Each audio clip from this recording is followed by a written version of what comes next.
ఆంధ్రప్రదేశ్ రాష్ట్రంలో తిరుమల తిరుపతి దేవస్థానం అంటే వెంకటేశ్వర స్వామి ఆలయంలో జరిగిన అత్యాచారం మాటలలో కూడా దాన్ని ప్రకటించలేనంత దౌర్భాగ్య స్థితి అది.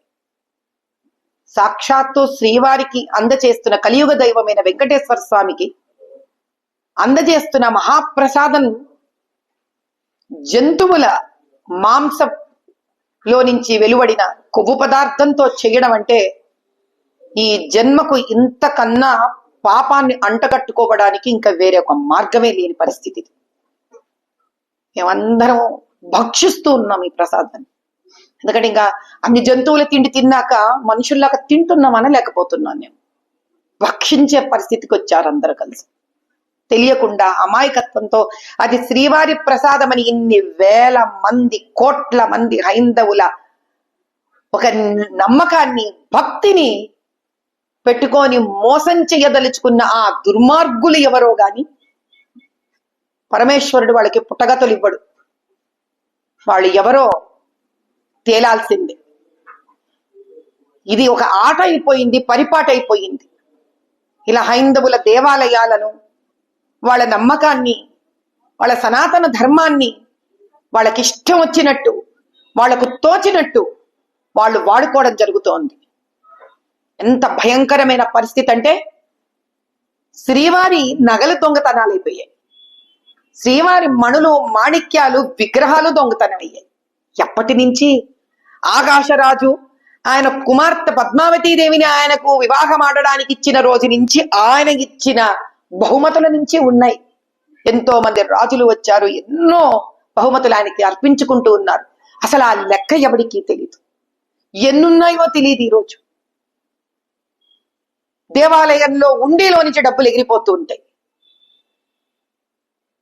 ఏమిటి అన్యాయం? 7 కొండలని జప్తు చేసుకోవాలని చూస్తుంటారు. ఎవడబ్బ సొమ్మిది? కలియుగ దైవం ఆయన. కానీ ఈసారి జరిగినది మాత్రం చాలా అన్యాయము, అత్యాచారము. డబ్బు తింటే వీళ్ళు డబ్బు తినే రాక్షసులు అనుకోవచ్చు, కానీ దుర్మార్గంగా స్వామివారికి జంతు మాంసానికి ఇచ్చిన కొవ్వు పదార్థాలు పెట్టి వేల కోట్ల మంది నమ్మకంగా తింటున్న ప్రసాదాన్ని మా వరకు అందేటట్టు చేశారు వీళ్ళు.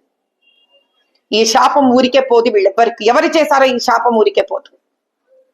కాబట్టి ఇప్పటికైనా మేము ప్రభుత్వాన్ని కోరుకునేది ఒకటే, కేంద్ర ప్రభుత్వాన్ని. అయ్యా ప్రధానమంత్రి గారు, అయ్యా గృహమంత్రి గారు, దీన్ని దయచేసి మీరు ముందు పడండి. దీనికి సిబిఐ ఎంక్వైరీని పెట్టించండి. భారతదేశం సుభిక్షంగా ఉండాలని కోరుకుంటున్నాం. ఈ ప్రసాదం సాక్షాత్ అయోధ్యలోని రామచంద్రుడికి కూడా వెళుతూ ఉంటుంది. ఏమిటి మనకి కర్మ? ఈ మత మార్పుడు పిశాచులతో ఏలబడడం ఏమిటి దౌర్భాగ్యం? చైర్మన్ మన వాడు ఉండడు, ఈవో మన వాళ్ళు ఉండరు.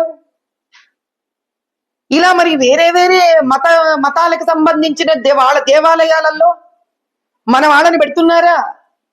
వాళ్ళకి ఫండ్స్ వస్తాయి, మరి ఆ ఫండింగ్ లో మాలాంటి వాళ్ళని పెడుతున్నారా? పెట్టమనండి వాళ్ళని కూడా, అయిపోతుందిగా. మేము పోయి అక్కడ కూర్చుంటాం, వీళ్ళు వచ్చి ఇక్కడ ఇట్లాంటి పనులు చేస్తుంటారు. అప్పుడు కూడా బహుశా మేమే న్యాయం చేస్తామేమో వాళ్ళకు కూడా. దీని రాజకీయం మీరు చేయదలుచుకున్నా హిందువులందరము మేము దీనికి రాజకీయం కానివ్వము. ఈ నిజం బయటికి వచ్చేంత వరకే మీ ఆధీనంలో ఉంది ఈ విషయం. ఈ నిజం బయటికి వచ్చింది, పటాపంచలయ్యింది. మాలోని ప్రతి హైందవుడి మనసులో ఉన్న వెంకటేశ్వర స్వామి జాగృతమైనాడు. ఇప్పుడు వేల కోట్లు, 120 కోట్ల హైందవులలో నుంచే కాదు, ప్రపంచ వ్యాప్తంగా ఉన్న ప్రతి హైందవుడి మనసులో ఉన్న వెంకటేశ్వర స్వామి జాగృతమయ్యాడు. హైందవ యుద్ధం మొదలయ్యింది. చూస్తాం ఏ విధంగా దీనికి న్యాయం జరగకుండా ఉంటుందో మేము చూస్తాం. ఇది చేసిన ప్రతి దుర్మార్గుడు బయటికి వచ్చేంత వరకు మేము ఊరుకోము. అహర్నిశలు పోరాడుతూనే ఉంటాం దీని గురించి.